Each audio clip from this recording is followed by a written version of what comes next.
B.K. Maginnis, Democratic candidate for U.S. Senate. Answering your question, right? And your vote does count, right? But it's not going to count. That is why I'm running.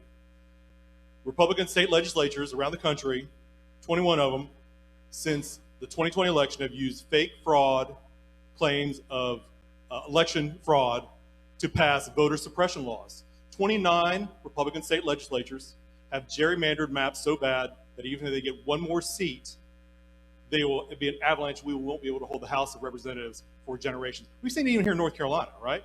We've got a 50-50 state here as far as split between the two parties. And we had a state legislature, Republican state legislature, try to draw a 10-3-1 map. 10 Republican districts, 3 Democrat districts, and a toss-up. So worst case scenario, they're going 10-4. Best case scenario, you got 11-3. Your vote's not going to count then, right? You're not being represented. How are 50%? We've all done math, right? How does 50-50 equal 10-4? 66%, right? It doesn't. It doesn't, right? So the voting, it matters, and this is the problem. What you're talking about is apathy, okay? And this is the problem that we're having going right now.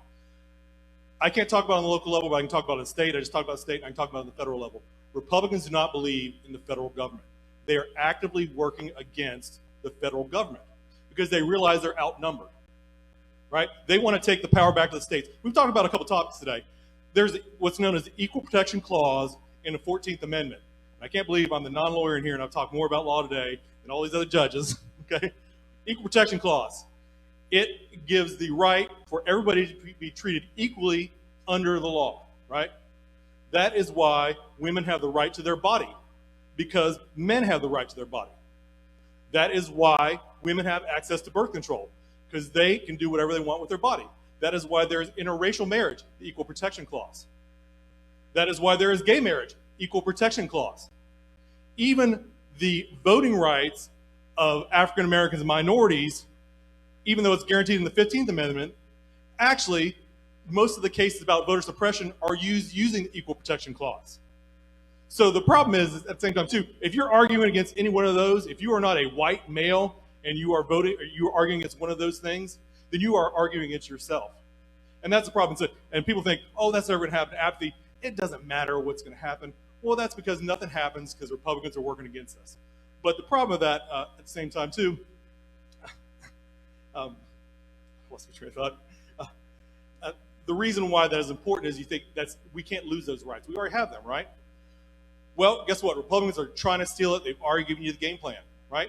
When Justice Ketanji Brown Jackson was going through her hearings, they talked to Senator Mike Braun in Indiana, and they asked him a question. They said, do you believe gay marriage should be decided by the federal government or should go to the states? And he said, it needs to go to the states. And the reporter was pretty good because he's like, well, okay, so, because he knew about the Equal Protection Clause. What about interracial marriage?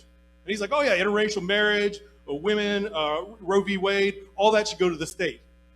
They don't want a federal government, and they are actively working against the federal government. And that's the problem, because it goes to the states. That is the job of the federal government. It is to protect every citizen in the United States, no matter what state they are from. So I don't know what to tell you. I understand where there's apathy, because you sat there and seen 40 years of stuff not being done because you got one half of the country working against you, cheating, lying, trying to prevent things happen. So of course, but understand this. If you don't do something, those rights are going to be taken away. You may not be able to vote. You know, we say, oh, vote, vote, vote. Guess what? You may not be able to vote in 10 years, 15 years. You've got to go do that now. You've got to realize this stuff. You've got to go listen. I mean, yeah, you got to vote now. You got to vote now. Look at the candidates, find out why it's important, and do something about it. Because here's the problem. And I talked about this with some of the college students here recently. So many people, and I get it, people get their lives and stuff like that, and they want to focus on what's important to them. You know, if someone wants a family paid leave or maternity leave, they're going to worry about that. When are they going to worry about that? When they think about having a family, right? But it's going to take 10 years, maybe even 20 years to put that legislation in place and get it in place. Past the time that they're going to actually be able to have their families or whatever else. So issues that you don't think are important to you now are going to be important to you in 10, 15, 20 years from now. So you need to start voting on those issues now. So when it comes your time, you're going to have that paid family leave, national paid family leave program, and you're going to be able to take advantage of it and not miss out on the vote because you just started worrying about it when you're about to have a baby. I'm BK Maginnis, your Democratic candidate for U.S. Senate.